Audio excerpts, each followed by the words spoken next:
Mudah-mudahan kita termasuk orang yang mencintai dan dicintai oleh Nabi Muhammad. Ulama mengajarkan satu doa dibaca 100 kali dalam sehari agar kita cinta dan dicintai Nabi Muhammad. Allahumma habibni ila habibika sayyidina Muhammad sallallahu alaihi wasallam. Allahumma habibni ila habibika sayyidina Muhammadin sallallahu alaihi wasallam. Siapa orang mengamalkan akan doa itu 100 kali istiqomah mendengar sampai akhir kehidupannya, maka bukan hanya dia mencintai tapi dicintai oleh Nabi Muhammad. Dalam hadis qudsi Allah berfirman, Nabi bersabda, man ahabbaka faqad ahabbani. Jadi orang yang cinta kepada Nabi Muhammad hakikatnya cinta kepada Allah. Wa man zakaraka faqad zakarani. Orang yang ingat sama Nabi Muhammad hakikatnya ingat kepada Allah. Qur'annya, qul in kuntum tuhibbunallaha fattabi'uni. Katakan, kalau kau cinta kepadaku, ikutin aku. Fattabi'uni ay bimakna ikutin Muhammad. Jadi untuk mendapatkan cinta Allah, tangganya adalah Nabi Muhammad sallallahu alaihi wasallam. Hadirin wal hadirat rahimakumullah, bil khusus Bapak Suryanto dan Bu Juliani, saya panggil beliau ini paman guru. Ya, karena abang daripada Al-Mukarram Kiai Iman Ibnu Hajar, guru kita bersama. Mudah-mudahan beliau dan keluarga diberikan sihat, qabul hajat. Di antaranya mudah-mudahan cuaca besok terang sampai larut malam. Yang diundang semuanya datang bawa amplop isine kandel. Nah ikut dungane. Nek wong pesta kan ikut dongane. Mugi-mugi sing diundang teko kabeh. Amin. Amplope kandel. Amin. Wah. Paman guru amin ini banter nang buri. Nek ora ngutang. Allahumma shalli wa ala alihi. Tuan Khalid Zainal, guru kita yang sama kita hormati, Pak Iman, guru saya, kecintaan saya, kalamnya sikit tapi ngena selalu. Aku sering dibal-bal, ya itu kalimatnya sikit tapi bal-balannya ya kandas. Tapi paten. Sampai hari ini bahasa Mbah Iman itu yang saya ingat itu bangun majelis. Saya waktu itu nggak punya duit, jadi kata Mbah Iman, ya nyangkol bahasanya, suruh nyangkol. Orang baru nikah nggak punya duit mau bangun majelis kok suruh nyangkol. Tapi kan nyangkol di lemah, rupanya kok nyangkol di langit. Kon jaluk bengi-bengi minta sama Allah Ta'ala. Sekarang kok sering nyangkol malam. Jadi ya kalau nyangkol di bumi sikit dapatnya Pak. Tapi kalau nyangkol langit banyak dapatnya. Oh cinta ini Gusti Allah kok amben bengi kok. Itu dalam hadis itu Allah menunggu kita setiap malam. Sing minta ampun diampuni. Yang berhajat dikabul. Apa hajatnya? Bojo meneh. Amin kabul. Tapi doa harus disesuaikan dengan ikhtiar. Tapi kalau ngaji hikam, bukan doamu itu yang mengabulkan hajatmu, dasar memang sudah ditakdirkan Allah di Lauhil Mahfuz. Nah kalau gitu kenapa kau berdoa? Karena kita disuruh Allah menunjukkan harap sebagai hambanya. Dalilnya ud'uni astajib lakum. Kadang-kadang karena doa itu makbul, itu doa yang beriman itu. Wah itu bersandar kepada doa. Komennya wah apa Pak Jali Yasin 41 mujarab katanya. Wah ya menduakan Allah Subhanahu wa taala. Kata Tuan Khalifah Zainal, yang besar nggak bisa disebut pangkat, yang kecil nggak bisa disebut namanya. Khusus ada Ustadz Budi yang insyaallah dengan kehadiran beliau ini berkah. Ada Mbah Jamah, wah ini mudah-mudahan wong tawatu iki angel golek. Nah umpamane wali-wali mastur sing ora gelem terkenal, aku itu wis kadung masyhur, kesel keliling kowe. Ingat kali kata Kiai Abdurrahman Luborotan, nek iso ojo dadi wong masyhur. Engko istirahat ora iso, keliling wae bener. Ya aku sakjane ora gelem masyhur, tapi kadang Allah Ta'ala punya kehendak. Nek ora masyhur ya ora keliling.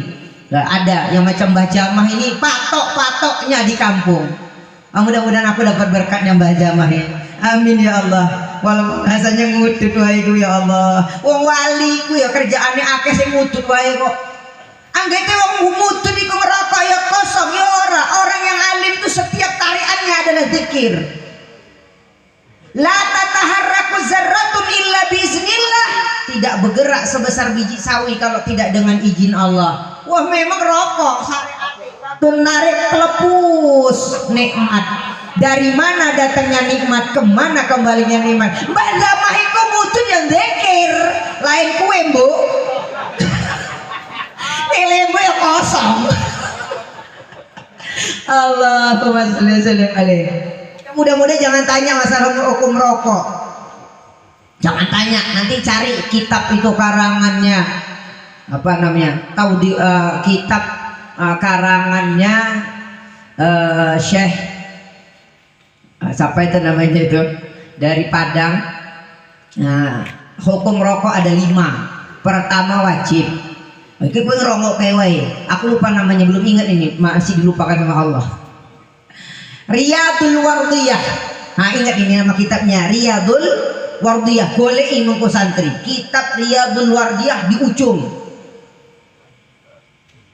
Di sana hukum rokok ada 5. Pertama wajib, kedua sunnah, ketiga makruh, ya, keempat mubah, kelima haram.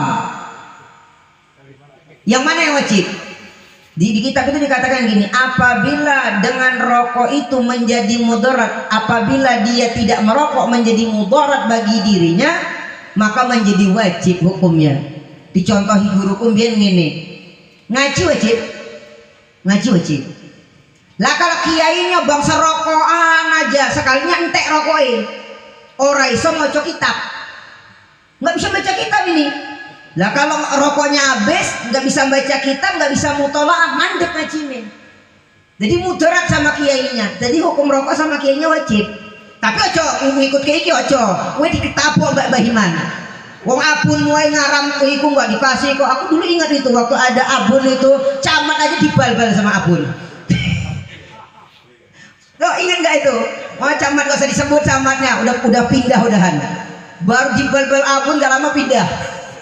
Hebat itu abun itu doanya, masya Allah. Tapi ini menunjukkan apa? Bahwasannya begitulah pandangan ulama tentang rokok itu. Jadi nggak bisa dibantah-bantahi. Yang sunnah tadi itu apa? Apabila rokok itu menjadi semangat bagi dia di dalam ibadah dan bekerja, sunnah rokok dia. Lah bukti ini bapakmu naik ketinggalan rokok wis tengah jalan dia tahan bali kok.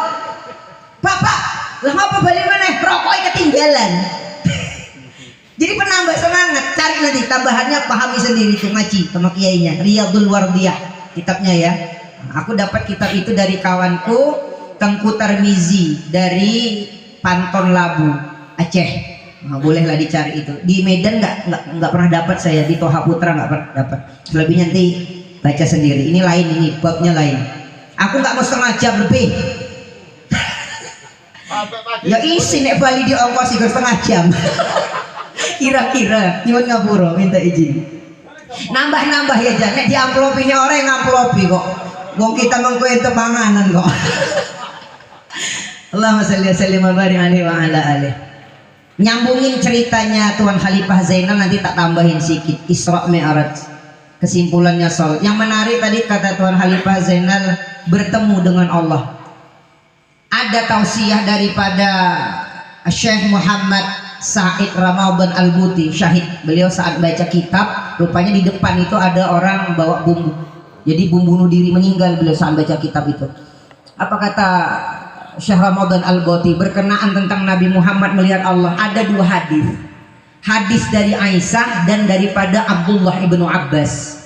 Yang hadis dari Aisyah, siapa mengatakan Nabi Muhammad melihat Allah waktu Isra Mi'raj, kafir. Sedangkan kata Abdullah ibnu Abbas, Nabi Muhammad waktu Isra Mi'raj melihat Allah. Jadi nggak bisa diperdebatkan, ada dua hadis. Nah, kalau orang ahli syariat, dia pasti memahamkan mustahil Allah bisa dilihat karena Allah laisa kamislihi. Nah, ini kan ceritanya tadi kan subhanalladzi asra bi abdihi, diperjalankan. Lah kalau jalan sendiri ya mustahil. Tapi diperjalankan, jadi tidak ada sesuatu yang mustahil. Bagaimana Nabi Muhammad melihatnya? Kita nggak tahu itu bagaimana keadaannya. Tapi pastinya dalam hadis beliau melihat Allah. Dalam surah Al-Isra hampir sejalan, tapi ini mengaitkan hajat. Dalam surah Al-Isra 72 Allah berfirman, "Man kana fi hadhihi a'ma, fahuwa fil akhirati a'ma wa addalus sabil." Kalau bahas aku ngaji dulu sama guru, kalau di dunia mata hati ini picek, artinya picek orang makrifat kali Gusti Allah, nang akhirat lebih picek mata hatinya, nggak bisa melihat. Wa addalu sabil, ini orang yang paling sesat. Jadi orang yang paling sesat, yang mulai dari alam dunia tidak bisa menyaksikan Allah, apalagi di akhirat. Maka ada rumus di kitab itu, ada saya baca, karangannya Kiai Haji Mahmud Hasil bin Haji Hasil Al-Banjari. Rumusnya kayak gini: apa saja yang kamu lihat ada Allah padanya, tetapi yang kamu lihat bukanlah Allah. Apa saja yang kamu lihat ada Allah padanya, tetapi yang kamu lihat bukanlah Allah.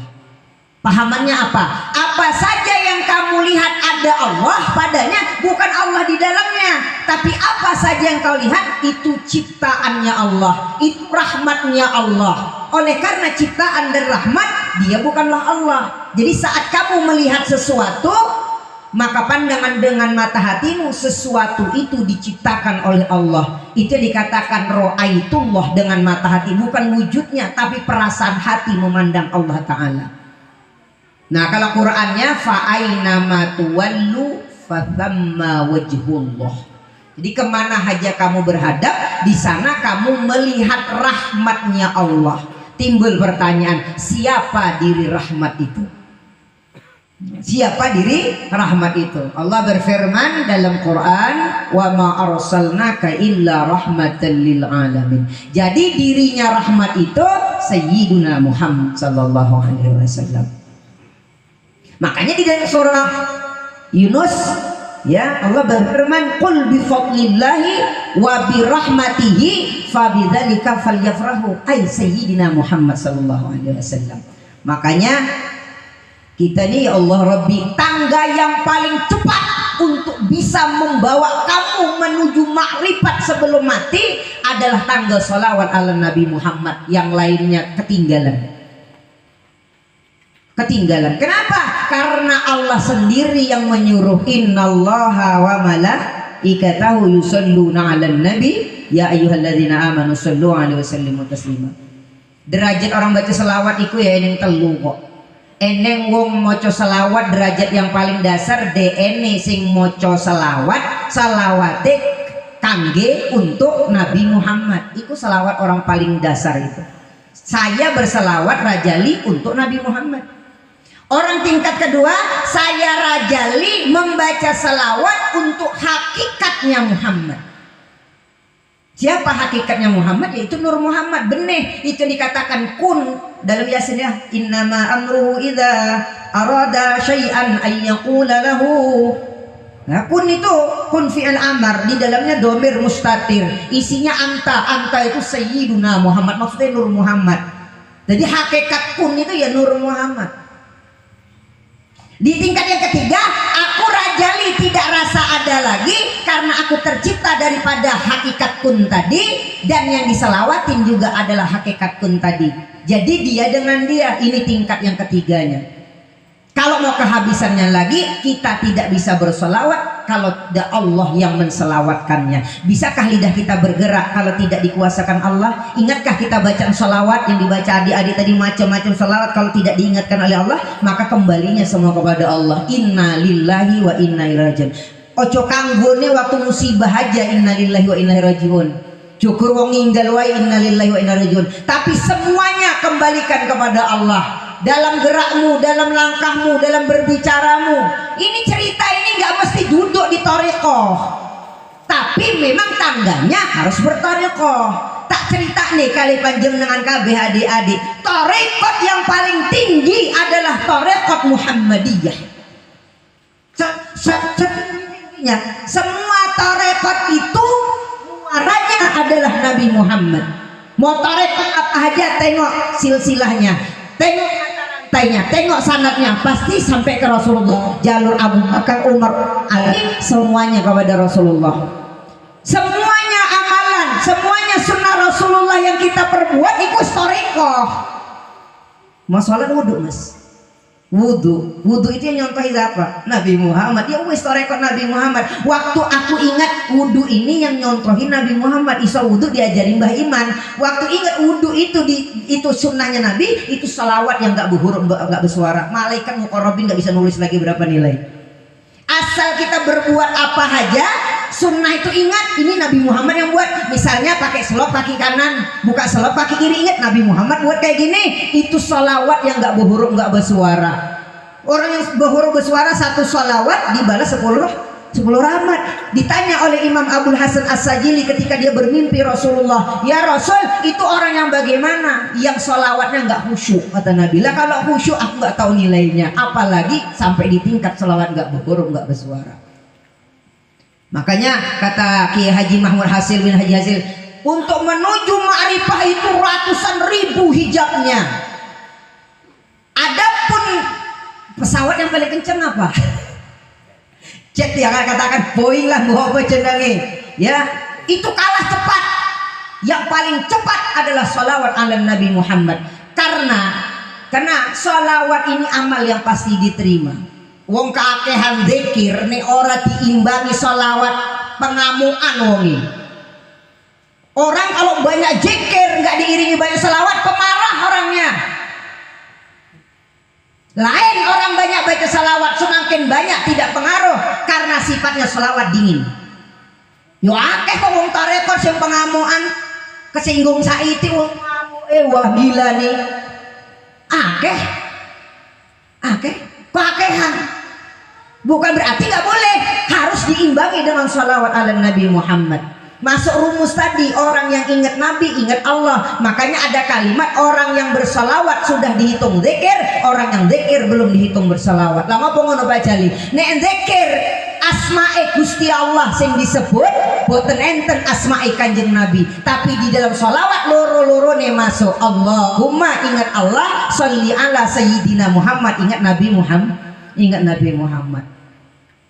Wis, ini thariqah lah. Kalau mau ngambil thariqah yang lain monggo, tapi jangan katakan saya nggak pernah ikut thariqah apa-apa Pak, piye mengko nek mati lah itu wis cukup. So thariqah Kanjeng Nabi Muhammad ini kurang apa lagi? Amalan yang paling hebat ya sholat, yang kata Tuan Khalifah Jenderal tadi. Apa ayatnya itu?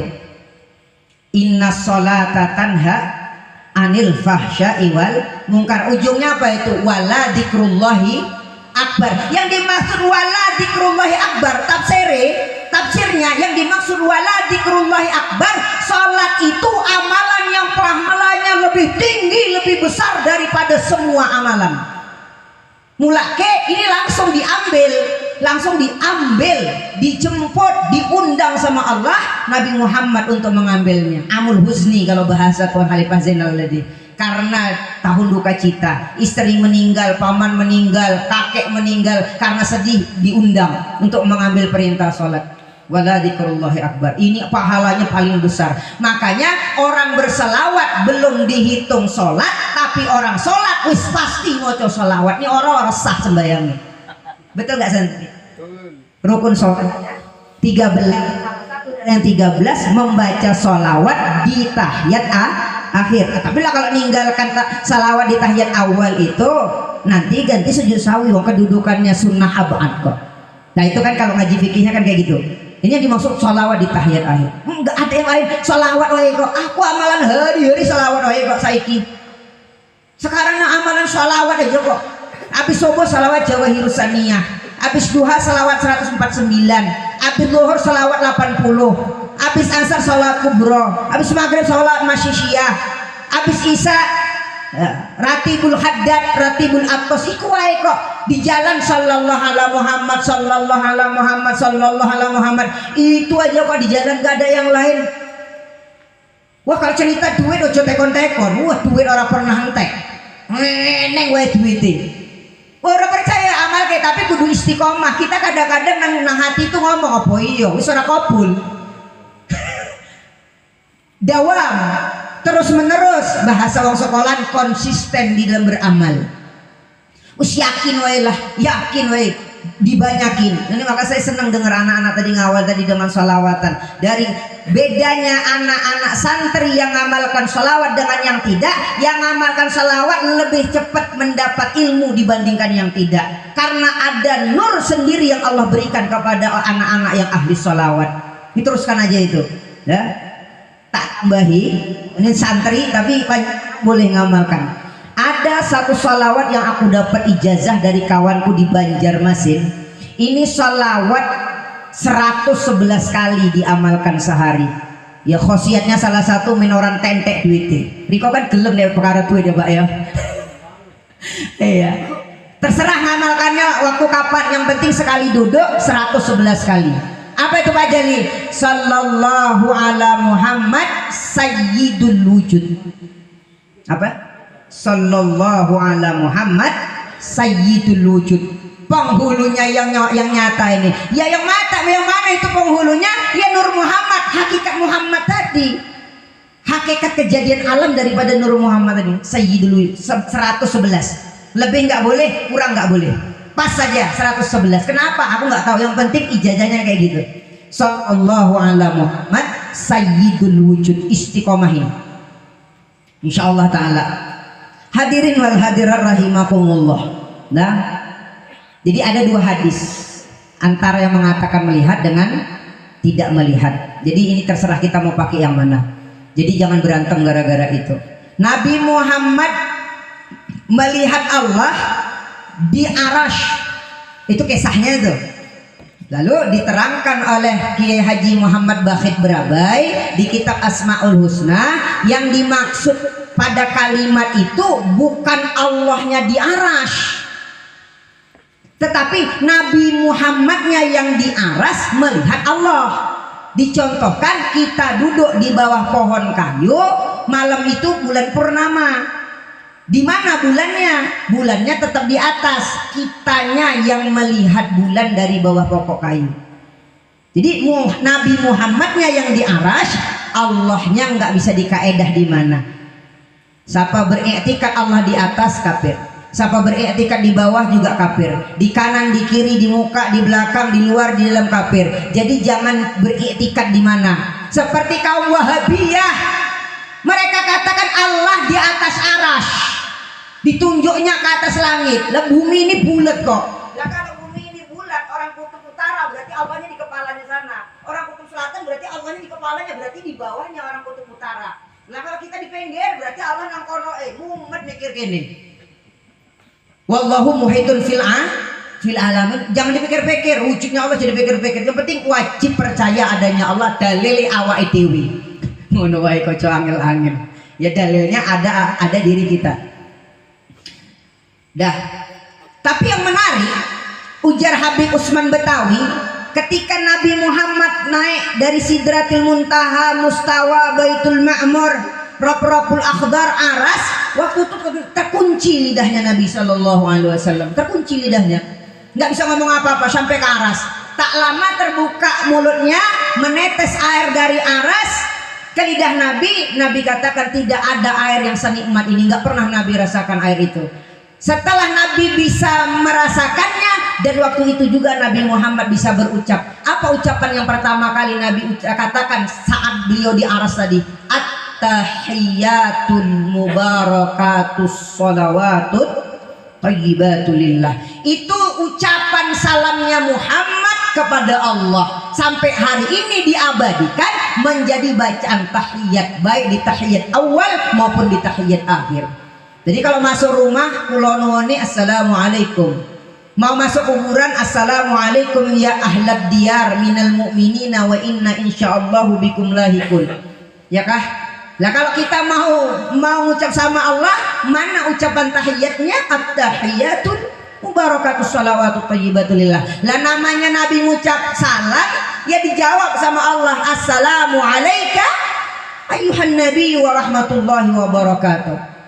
Disambuti lagi sama Nabi, assalamu alayna wa ala ibadillah salihin. Malaikat yang menyaksikan serentak mereka katakan asyhadu an la ilaha illallah wa asyhadu anna muhammadar rasulullah. Yang menarik itu assalamu alayka ayyuhan nabi wa rahmatullahi wa barakatuh. Aku nggak alim dalam ilmu nahwu sorobnya, ya pak tanya aja sama kiai-kiai yang paham. Kalau udah assalamu alayka, hadir orangnya di situ pun. Waktu baca assalamu alayka eneng ketok Nabi Muhammad tinangarok orang ketok lah. Kita mata kita kayak dusone kok ndelok. Kalau yang udah orang-orang dekat dengan Allah, ya Allah ya kozotan, nampak nyata. Jadi kita yang nggak bisa nampak nyata, yakinlah bahwasannya yang membaca ini, yang kita dudui ini, yang kita saksikan ini, semuanya min nuri Muhammadin sallallahu alaihi wasallam. Assalamu alayka, hadir wonge. Masya Allah. Balik lagi ujung-ujungnya sholawat dan mulai perintahannya ya ayyuhalladzina amanu shollu alaihi wasallimu taslima. Ulama Banjar katakan kalau tidak berkat sholawat di dalam sholatmu, sholatmu itu tidak ada nilainya di hadapan Allah. Tak ulangi lagi, kalau tidak berkat sholawat yang ada di dalam sholatmu, sholatmu itu tidak ada nilainya di hadapan Allah subhanahu wa ta'ala. Bagaimana itu hebatnya Nabi Muhammad itu? Ya Allah, ya Nabi salam alaika, ya Rasul salam alaika, ya Habib salam alaika, salawatullah alaika. Diasikin, nanti Allah kasih panak dengan tangga salawat ala Nabi Muhammad. Allah enak kali rasanya, hati ini tenang, orang ampok, orang mikir sing liya-liyane. Ya Allah Rabbi, tukang pangkas kalau ngamalkan 1000 sabanari akeh wong pangkas. Bang Jebung 1000 salawatnya. Oh ini kok banyak kali 1000, belum ada apa-apanya dibandingkan nilainya. Siapa baca salawat 1000 kali haramallahu jasadahu ala niran. Tapi istiqomah sholat ya dikerjake. Selawatan wae ora sholat keperui malaikat. Baca salawat sama sholat 1000 istiqomahin. Bahkan di kitab karangan Syekh Ali bin Abdurrahman Kelantan Al-Jauharul Mauhub ada satu hadis datang dari Nabi sallallahu alaihi wasallam, orang yang mengamalkan 1000 salawat bakal tahu kapan dia mati. Anggeti wong biyen-biyen wae sing ngerti dek ini bakal mati. Nah di bah. Oke lah, lanjut. Bakal tahu kapan dia mati. Kenapa? Karena dalam hadis itu dikatakan orang yang istiqomah salawat 1000 kali saban hari, maka sebelum mati ditunjukkan surga mana yang bakal dia diami. Apabila nampak surga itu, orang suwi bakal mati. Pak Rohidin, jadi udah bisa kabar, aku sebenarnya suwargo deh. Wah suwi kamu modar. Ini tanda nih. Jadi kita ini jangan dengar cerita orang aja. Orang tua zaman dulu kok ngerti. Kita nih bakal mati semuanya cepat lambat.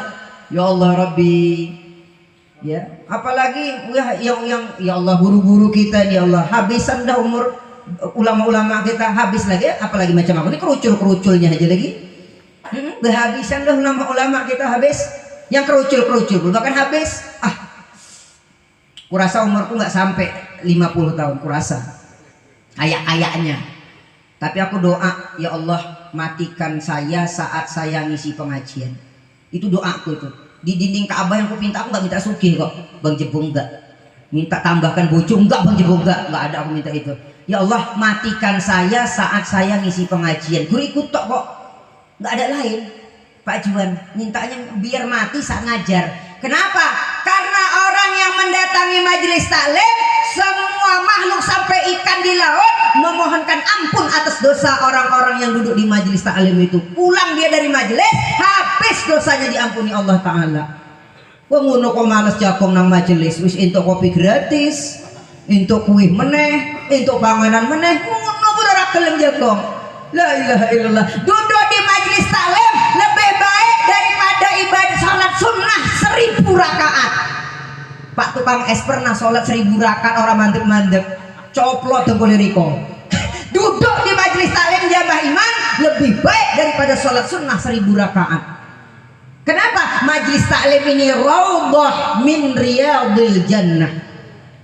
Kabar dari Nabi, kalau kalian melihat taman surga, berhenti. Apa itu taman surga? Majelis taklim dan majelis zikir. Ojo njaluk kabeh ninggal nang majelis sekali ini kena corona sekaligus orang ini ambulan di Singgowo. Ojo ngimbang-imbangi guru tuh ngae. Allah. Satu doa yang harus kita amalkan. Saya berizajah juga dari kawan di Kalimantan, Torekot Idrisiyah. Salah satu doa yang harus kita amalkan, ya Allah biha, ya Allah biha, ya Allah bihusnil khatimah. 3 kali ulang setiap habis sholat. Ya Allah biha, ya Allah biha, ya Allah bihusnil khatimah. 3 kali aja diulangin. Kalau mau lengkapnya ada di rumah. Nggak bisa diijazahkan umum lah. Nah, kalau mau bolehlah datang ya nggawa kulo ora kating 5 kilo. Makan larang ya ora kating 10 kilo mbek ingkung. Tarekat Idrisiyah, subhanallah. Salah satu amalan tarekat Idrisiyah itu ada kalimatnya gini, la ilaha illallah Muhammadur Rasulullah fi kulli lamhatin wa nafasin adada mawasi'ahu ilmullah. Kata Sayyid Muhammad Alawi Al-Malikil Hasani, siapa membaca itu kalimat sekali seperti membaca la ilaha illallah Muhammadur Rasulullah 72.000 kali. Mau tahlil 70.000 lama betul tuan Halil. 70.000 diri, 70.000 guru, 70.000 ibu bapak. Ini sekali baca nilainya 72.000. Ya Allah Rabbi. Siapa baca la ilaha illallah 70.000 telah tertebus dirinya daripada neraka. Wah, apalagi diamalkan. Salah satu khosiatnya awai utuh ora timbangan lemah. Wah, tapi kaget mengko. Kalau dikorek, kok orang hancur iki, wah amalan setan iki. Orang nanti itu mana paham dia tentang kayak gini nih. Allahu Rabbi, masya Allah. Ya, diabadikan sampai sekarang ya. Nah, bertemu dengan Allah, ujungnya dapat perintah sholat. Turun naik, setelah dapat perintah sholat 50 waktu, Nabi kan turun ke langit ke-7. Jumpa Nabi Ibrahim, orang ngomong apa-apa. Medun meneh ke langit ke-6, jumpa Nabi Musa. Suruh minta keringanan. Apa rahasianya kok minta keringanan itu apa? Lah kata Tuan Khalifah Jenderal tadi itu, ya ngersake umate sing pasti ora sanggup nek 50 waktu. Ya bener, nek 50 waktu baru ising salat meneh, baru bangun salat meneh. Ngono arek nyangkul, Allahu Akbar, Allahu Akbar, salat meneh. Kan ada menteri agama gemblung itu. Yang disamakannya adzan sama gonggong. Raimu itu kayak gonggong bilang. Astagfirullahaladzim. Macam-macam modelnya. Sudah keluar suratnya. Sudah keluar. SE nomor 5. Surat edaran Menteri Agama sudah keluar, Pak, untuk mengatur volumenya. Sudah keluar. Tapi kita punya gubernur paten. Ya, di Sumatera Utara nggak dilarang, macam biasa aja. Kalau kira-kira nanti ada yang nangkep, ya gubernur yang naik ke Jakarta. Allahu Akbar. Itu kalau pemimpin pilihan ulama ya wani. Nah kalau pemimpinnya nggak pilihan ulama ya payah. Makanya Pak Haji Agus Salim itu harus dekat sama ulama terus. Jadi dikawal terus ngono. Engko tahun ini coblos meneh. Mana Pak Haji Agus Salim datang nggak orangnya ini? Wah kalau di semangat ini amplop tambah gitu maksudnya. Allahumma shalli wa sallim alaihi. Ya Allah Rabbi. Bah. Ojo tambahin mana pun wis paham wae ku pun. Ini fitnah akhir zaman yang kita baca di ujung tahiyat, Allahumma inni a'udzubika min adzabil jahannam wa min adzabil qabr wa min fitnatil mahya wal mamat wa min fitnatil masih dajjal. Dajjal sing moto picek iku mbok kapan? Mbok petok mbok ora. Sama dajjal yang antek-antek yang kayak gini nih udah petok kita, udah jumpa. Orang yang tidak memandang halal dengan haram itu sama saja ini dajjal. Lah ini kan ya Allah fitnah dajjal, Indonesia diserang. Kita kan mau dibuat kayaan di luar. Afghanistan berantem, Palestina juga gitu. Ini yang baru-baru ini apa? Nah, berantem lagi. Ya Allah Rabbi. Tapi kita yakin apa kata Mbah Maimun Zubair dalam rekaman videonya, beliau katakan Indonesia ini baldatun thayyibatun wa rabbun ghafur. Ulama Malaysia katakan kejayaan Islam tonggaknya dari Nusantara. Nusa itu pulau antara. Jadi Nusa beantara, berdampingan